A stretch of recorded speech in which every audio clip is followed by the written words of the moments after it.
نتحساس كلتا شحن عصر شمونتن عامة مرت مشتاو زينا تقرأي السر ميديا انه بفلما ارئست زينا آخبا حوحات تزازيمو وصينا يوم زبولو موسانة الدماء علاو غيرلو كنا أربا مينا ما أغلى بيت فرد زبا مغلى لومي عدملك اسرات فريدوم عززت سراويت تግራይ بوكوب زهبو مغلصي نحوحات زرأي ودغفن كساب حزي واغا زخفل زلو فصامي تبايلو كاب اندمتم زحزنا يلو كنقربلكم ينا شدشتو بوليتيكا ودبات مغلص هبن اللوا اتن ودبات سلسته مسرتاو زولو حبراو نطبتا تقميطن اللوا بزرزر كقربيوم ابو تيك تاكر ادوناي برهانم ناب امباسي كندا ناي طرعن دبدابي اتيوم أبي أحمد قد بأبايا حليفون مهاب مسقبس زقورة سممع بقل سميان هزبن إثيوبيا كم زتغل كلا زقل لص بردات هالو أبا زرزر حيزنا يولنا سبسكرايب بمقبار جمرو سناي مكتتال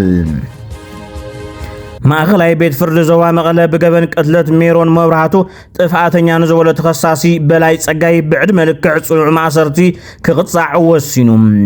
تبيت فردي تخصاصي بلاي صقاي نتقبن بليت زفوصم مخانن نزفوصم قبن كحب مفتانون كم مكابد قصعات موسادو زتقلص خوينو بيت فرد زوا مغلى ولا ኳ تخصاصي አለው نزولم ناي قصعات مغلى مرداتات نقرب تدغاغامي ቆጾሮታት ከብን ተጸንሐ ነቶም መረዳእታታት ከምጽብ ዘይ መሃሉ ናይ ቅጽዓት ውሳነ ንባብ ሎም ዕለት ተሐሳስ ክልተ 2018 ዓመተ ምህረት ቆጾሮ ሂሞም ባሮ ዝዝከርዮም ኖድማ ሎሚ ፍርዲ ሂቡሎም ተጋሩ አብንታይ ተባለ ዘይኮነስ አብ ጭቡጥ አባይታ ዘሎ ሐቅ ተጎዝጉዝና ብሔራዊ ረብሓታትና ክንረጋግጽ አለና ኢሉ አባል ማእከላይ ኮሚቴ ህወሓት አይተ ተኽላይ ገብረ መድህን ወሲኹ ኩናት ዘትርፍን ሰላምና ዘዕምቁን ሓድነት ዘለዎ ስራሕ እዩ ዘልየና ክብል ተሰሚዑም መግለጽ ተዋሃበ መንግስት ኢትዮጵያ ታይበለ ውድ ህወሓት ታይበለት ግዛው ምምሕዳር ታይበለ ናበልና ስቁልና ሰማይ ደግፍና ታይተባሃለ ናበልና ንዘውር ለይኮናስ ኣብ ጭቡጥ ሓበሬታ መርዳእታ መሰረት ጌርና ትኹነታት ተረዲእና ኩናት ዘትርፍ ሰላምና ግን ዘዕምቁ ሓድነትና ዘጠናኽር ብሔራዊ ረብሓታት ናይ ትግራይ ዘረጋግጽ ስራሕቲ ክንሰርሕ ኣለና زين مسرتاو ينانا كوينات كنترف سلامنا خنعمق بهراو روحاتاتنا كنرغاغص حدنتنا قدن كنطناخر لنا قدن امنتاي اب قنع علامه اب تخكلني علامه ما اخل غير كايت مسريت كايمو زيات مصلوا أخيبا حزبا ويان حرنت تግራይ ህወሓት ተዛዚሙ ንዝሓለፉ 3 መዓልታት ክካየድ ጸንሐ መድረኽ ለዓልወት መራርሓ ውድብ ህወሓት ብማእከላይ ኮሚቴ ኣብ ዝቐረበ ገምጋም ፈጻጽማ ውሳነታት መበል 14 ውድባዊ ጉባኤን ቀጽልቲ አንፈታትን ብዕምቆ ዘትዩ ብምጽዳቕ ከም ዝተዛዘመ ተሓቢሮም ብጽሕፈት ትውድብ ከም ዝሓበሮም ኣብ ፈጻጽማ ውሳነታት መበል 14 ውድባዊ ጉባኤ ስራሕቲ ውሽጢ ውድብ ኣመልኪቱ ኣብ ዘካየዶ ምይጥ ኣብ 2017 ዓመተ ምህረት ብወሳናይ ተሳትፎ እተዓሚቕ ተመክሮ ቃልስ ዝወነነ ህዝብና ምስቲ ስልጣን ግዚያዊ ምምሕዳር ተቆናጢጡ አንጻር ኩሎም ብሔራዊ ረብሓታት ህዝብ ትግራይ ዝሰርሕ ዝነበረ ጉጅለ ብሔራዊ ክሕደት ዝተገበረ ሰላማዊ ፖለቲካዊ ቃልሲ ውፅኢታዊ ምንባሩ ደምዲሙ ክብል ህወሓት ገሊጹሎም ብመሰረት ውሳነ መበል 14 ውድባዊ ጉባኤ ዝተዳለወ ስራሕቲ ሪፎርም ትውድብ ዛጊድ ዘለዎ ብርኪ ከም ዘተዘሓበረ ላዕለዋይ መራርሓ ትውድብ ዝተዳለወ መበገስ ሓሳባት ሪፎርም ኣብ ፈጻም ስራሕ ተዘትሎም ናብ ማእከላይ ኮሚቴ ቀሪቦም ከም ዘለውን ናብ በብደረጁ ዝርከበ መራርሓን ኣባልን ብምውራድ ብዝተወደበ ናይ ሓፋሽ ምንቅስቃስ ከም ዝትየሎምን ከም ዝማያየጡሉን ተሓቢሮም ኣብ ጉዳይ ሰራዊቱን ከም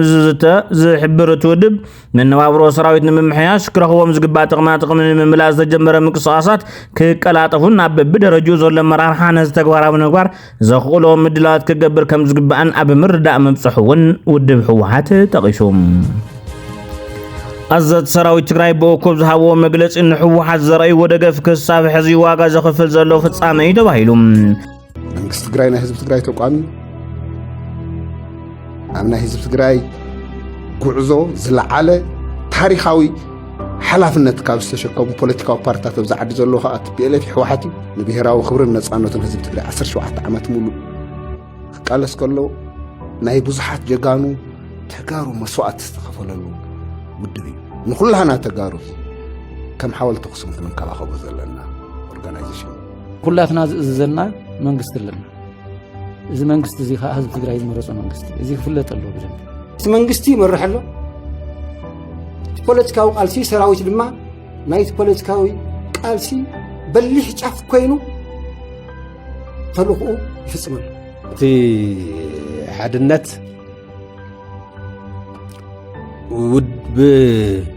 ውድብ ሕወሓት ብምኽባር ኣቢልካ ንሓድነት ናይ ተጋሩ እንድሕር ዝመፅእ ኮይኑ ንቀበሎ ወፍሪ ኣሉላ ወፍሪ ኣዴታት ትግራይ ካምፔን እዩ እቶም ኦፕሬሽናትን ኣናእሽቲ ውግኣት ናይኮኑ እቶም ካምፔናት ግን ብውሳነ ዝተገብሩ ውግኣት እዩ ስልካ እሞ ምስ በለና ናወሰናዮም ዝኾና ወታደራዊ ውሳነታት ይኮኑ ፖለቲካዊ ውሳነታት መንግስቲ ወሲኑ ዝገበርናዮ ካምፔናት ዘመቻታት እዮም ካብ መጀመሪኡ ጀሚሩ ክሳብ ድሓር እውን ናተመርሐ ዝመፀ ሰራዊት እዩ እዚ ኣብ ሕሉፍ ፖለቲካ ውድባት ትግራይ ድሕሪ ካብ በረኻ መልሲ ሓቋፋይ መሰጋገር መንግስቲ ንኽምስረት ዘቕረቡ ሕቶ ስዒቡ ዝሃብዎ መልሲ እዩ ሽዑ መንግስቲ ኣለና እዩ ሕወሓት ሕጋዊ ዝብል ምላሽ ንሕወሓት ንምሕጋዝ ዘርእይዎ መግለፂ ቅዋም ነይሩ እዚ ድማ ክሳብ ሕዚ ጥራሕ ዘይኮነ ገና ድማ ድሕሪ ሕዚ እውን ንትግራይ ዋጋ እናኽፈለ ዝኸይድ ዘሎ ጉጉይ ቅዋም ጀነራላት ትግራይ ብባል ይገልፅዎ እቶም ወሃብ ትርኢቶም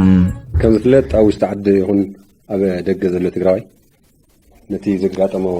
ወራርን ግፍዕን ሓፂናዊ ብቕዓት ርእዩ ሰሚሩ እንዳተቃለሰ መፅዩ ይቃለሰውን ኣሎ እዩ እንተኾነ ግን ገለ ወገናት ኣብ ዝመኸተ ቦታ ይተዋሃበናን ህወሓት በይኑ ውሒትዎ ድላይ ይገብር ኣሎ ካብዚ ሓሊፉ እውን ሓድሽ ምትዕራይ ክግበር ኣለዎ ዝብሉ ሓሳባት ምልዓል መንግስቲ TDF ህወሓት ዝበሃሉ ዝተፈላለዩ ኣካላት ከም ዝኾኑ እውን ይዝረበሎም ይዛረቡን እሞ ፀላ ድማ ነዚኣቶም ከም መሳርሒ እንዳተጠቐመ ነዚኣቶም ናብ ጥቕሚ ከቐይሮም ዝተፈላለዩ ርብርባት እንዳገበረ ይኸይድ ኣሎ ተኸፋፊሎም እውን ይበሃል ስለዚ እዞም ዝለዓል ዘለዉ ሕቶታትን ከምዚኦም ዝበሉ ሓሳባትን ሕዚ ወቕታውያን ሕቶታት እዮም ኢልካ ክወሰድ ይከኣል ዶ ካብዚ ተወሳኺ እቲ ሕዚ ኣብ ባይታ ዘሎ ሰራዊት ትግራይ ይኹን ብሓፈሻ ዝካየድ ዘሎ ቃልሲ መራሒኡ መን እዩ ናይ ሰራዊት ናወዳድባ እንተልእኹም እንታይ እዩ ዝመስል ኢልካ ክወሰድ ይከኣል ኣብ ትግራይ በይነይ ክብሕት የዝብል ብሂል የጥፍአና ኣሎ ክብል ተንታኒ ፖለቲካ ክንፈ ገብረ ዮሃንስ ገሊጹ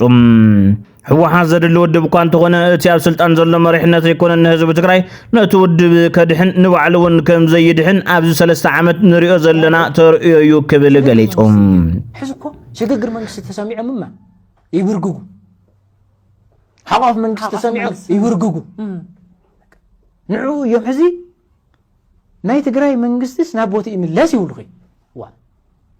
እቲ መንግስቲ ይመለስ ትብሎ ዘለኻ እኮ ነበለት ኮይኑ ዝፈረመ መንግስቲ እኮ እዩ ክደብረ ብርሃን እናጫደረ ዝተመለሰ ዕድላት ናይ ትግራይ ዝሓምሸሸ እዚ መንግስቲ እዚ ዲኻ ተመለስ ትብሎ ኣለኻ ግዜ እውን ኩሓሊፍ እዩ ብሕግስ የለን ተወዲኡ እዩ ደስ ክትብለካ ተፍርሶ ደስ ክትብለካ ክትምልሶ ናይ ደብረፅዮን ውቃቢ ናይ መጀሪኖ ውቃቢ ክትጥብር ኢልካ ማለት ከም ሰብ እኮ ይኣኽለና እውን ይበሃል እኮ እዩ ሶ ኣነ ኣብ TPLF ዘለኒ ገምጋም TPLF ትውዳበ የድል እዩ ዝመሪሕነት እዚ ግን ኣይኮነን ንህዝቢ ትግራይ ከድሕን ኣይኮነን ንTPLF በዚ መንገዲ እዚ ከድሕን ንነብሱ እውን ከድሕን ኣይከኣለን ይብለክ ከለኹ ትማሊ ንጎሆ ጌታቸው መንድኹን ተፈልዮም ብውሽጥን ብደገን ኮይኖም እንካሓባ ተባሂሎም ንጌታቸው ከይዶም ደጊም ድሕና ኢና ኢሎምና ቀፂላ ድማ ብናይ ሪፎርም ኣጀንዳ ዶ ብግዛእ ኣጀንዳ መፅኡ ድማ ኣብ መንጎ ዓለምን ኣብ መንጎ ደብረፅዮንን ዝብል ፖለቲካ ከዓ መፅኡ መወዳእታ ይውሉ እንድዩ ኣበይ እዮም ጠጠው ክብሉ ሕዝስ ደብረፅዮንን ዓለምን ብሓደ ተሰሊፎም ንጌታቸው ወቂዖሞስ ሕዚ ደብረፅዮንን ዓለምን ክዋቅዑ ሶታ እዩ ዘርእየኪ ሰፓርት ዝኾነ ነገር የውሉን በቃ ሕዚ እውን ዝኾነ ሓይል ተቐኒሶም ተዝወፁ ካሊእ ከምኡ ክፍጠር እዩ እስካብ ማዕዚ ካሊእ ጉዳይ ኮይኑ መጨረሻ ደብረፅዮን በይኑ ክቐሪ ተወላዲ ትግራይ ኢትዮጵያዊ በዜግነት ድማ ካናዳው ምዃኑ ዝረበሎ ቲክቶከር አዶናይ ብርሃነ ትማል ብፌደራል ፖሊስ አበ ቀይዶ አትዩ ከም ዘሎ ምጽብጻብና ዝዝከር እዩ አበ ከተማ መቀለ ዝርከብ አቦ ብርሃነ ሃይለ ሚካኤል ድማ ኤምባሲ ካናዳ ሓቢሩሎ ኣብቲ ናይ ኤምባሲ ካናዳ ሎሚ ዕለት ዝጽሓፎ ደብዳቤ ኤምባሲ ካናዳ ነቲ ምንም ገጥፈት ኣሲሩ ዘሎ ካናዳው ዜግነት ዘለዎ አዶናይ ብርሃነ ክከታተሎ ዝሕብር እዩ እዚ ከምዚና ሃለዋ አደ አዶናይ ብርሃነ ዝኾነት ወይዘሮ አበባ ገብሩ ድማ ወዳ ኩል ረብሓታቱ ገዲፉ ወገናቱ ክቅይር ናብ ኢትዮጵያ ዝመጸም ወገኑ ዝሕግዝ መንእሰይ ዘተባብዕ እምበር ካሊ ሕማቅ ስነ ምግባር ከም ዘይብሉ ምእሳሩ ርትዓውነት ከም ዘይብሉ ትገልጽ ኢትዮጵያ ሙሉእ ክሕግዝ ኢሉ ምምጹ ንዓየ ደስ ኢሉኒ እዩ ከም ወላዲት ማለት እዩ እግዚአብሔር ዝሃበካ ተስጦ ድማ ትሰርሕ ኩለና ብዶክተር ንብል ኢንጂነር ንብል ሙዚቀኛ ንብል ስፖርተኛ ንኸውን ደቅና ብኩሉ ሜዳ ኢና ንሪኦ እና ካፍቶም ደቀይ ድማ እንተዝኾነለይ ዶክተር ይብል እንተዝኾነለይ ኢንጂነር ይብል ብዙሕ ነገር ይብል እዚ ድማ እንደገና ናይ ባዕሉ ክሪኤት ኣምፂኡ ኣብቲ ሶሻል ሚዲያ ተሳቲፉ ዝወደቁ ሰባት ከልዕል ዝሰነፉ ወጣታት ክመክር ተለኹ ሪኦ ተለኹ ደስ ይብለኒ ብእውነት ንኢትዮጵያ ህዝቢ መስዋዕቲ ዝኸውን ዘሎ ቆልዓ እዩ ስደት ይቁም ኢሉ እውን ዝብል ዘሎ እዩ ኣሕዋትና ደቅና ሊብያ ከይዶም ዝስደዱ ዘለው ስራሕ ስእነት ስለዝበዝሐ ዓድና እዩ ውድቀት ስለ ዘሎ እዩ እና ወሪድካ ትሒትካ መሬት ኩዒትካ እውን ሰሪሕካ ትበልዕሉ ዓድኻ ስካብ ዝኾነ እዋን ንዕኡ እዩ ዘበረታትዐሎ ኢለ እየ ዝኣምን አይኖ ምንም አይነት አይተረአን እና አዶናይ ጥፋት ምንም የብሉን ሽድሽተ ፖለቲካ ውድባት ትግራይ ሎሚ መግለጽ ይበን እተን ውድባት ምሳበ ጉባኤ ብሔራዊ ዘተ አይተረዳዳእናን ይለነሉ አሞንጎ ህዝቢ ጎንጽ ስለዘለ ፈለማ ፖለቲካ ውድባት ተማያይና ውክልና አቅሪበን ዘተ አካይደነሉ በመወጻል ውጽ ዘተና ህዝባዊ ጉባኤ ይቅርባ ዝብል ትሕቶ ዘሎ መግለጽ አውጽነሉ እቲ ጉባኤ ብሔራዊ ዘተ አመልኪቱ ውድባት ፖለቲካ ትግራይ ዝተዋሃበ ሓበራዊ መግለጺ እቲ ሓደ ዕጦ ጉጅለ ጥራሕ ዝዓብለሎ ጊዜያዊ ምምሕዳር ትግራይ የዝብል ሓይሊ ብደንብ ቁጥር 29/2017 ዓመተ ምህረት ጉባኤ ዘተን ምርዳን ሕብረተሰብ ትግራይ ሉ ጉባኤ ዘተ ከም ዘጣየሸ ዝፍለጥ እዩ እዚ ጉባኤ አበ ጣይሹ ዕላማውን ዝርዝር ስልጣኑን ሓላፍነቱን ከምውን አበ ተጸዋዕነቱ ተዋጽኦ አባላቱን መሰረታዊ ሕቶ ዘይመለሰን ናይ ኩሎም ሓይልታት ይሁንታ ዘይነበረን ይብል እቲ መግለጺ አብይ አሕመድ ግድብ አባይ አሕሊፉ ንመሃብ ምስ ግብጽ ዝገብሮ ስምምዕ ብገለ መሪሕነት ኢትዮጵያ ከም ዝተኸልከለ ተገሊጹ እታ በግብጽ ዘረየ ስህተትን ገበንን በወገን ሶማሊያውን ከም ዝደግሞ ዘሎ ጋዜጠኛ ሀብታሙ ገሊጹ አብይ አህመድ በኢትዮጵያ በኩል የህዳሴ ግድብ ጋር የተያዘው ፕሮጀክት ሊያመነጭ ከታሰበው ሜጋዋት ቀንሶ እንዲያመነጭ ተርባይኖች እንዲቀነሱ የውሃ ሙሌት ላይ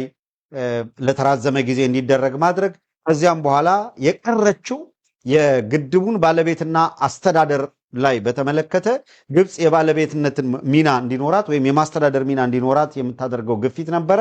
ይሄንንም ቢሆን ለማሟላት ሁሉንም የኢትዮጵያን ጥቅም ኮምፕሮማይዝ ለማድረግ አብይ አህመድ በኩል ዝግጁ ነበረ ነገር ግን በባለሙያዎችና በህዝብ በኩል ትልቅ ተቃውሞ ተነስቷል ይሄ ተቃውሞ ስለተነሳበት